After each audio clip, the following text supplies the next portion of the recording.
Go. All right, so David, I've been adjusting his foot for a little bit.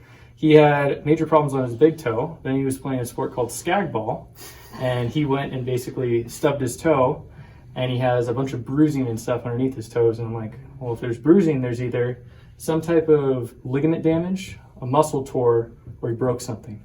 So we decided to take an x-ray. Come over here. Do you see anything wrong with that guy right there? You see how that is completely going over to the side?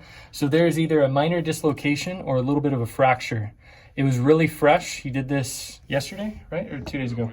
Wednesday. Yeah. So he did this 2 days ago, so we won't see any bony formation if it was fractured. And today, we're gonna adjust it. You pause.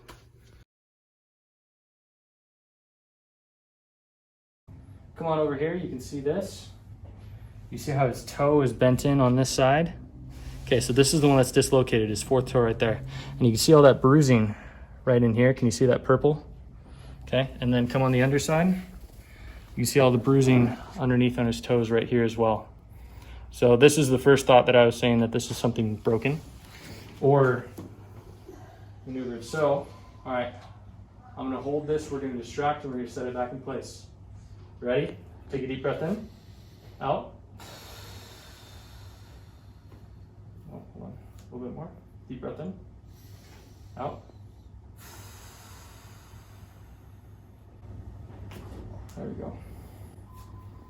Nice.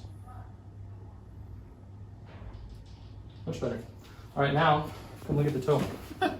Do you see how much color came back into the toe? How it's not as deviated over to the side? And it's moving better. So now I can glide it and push it into this direction.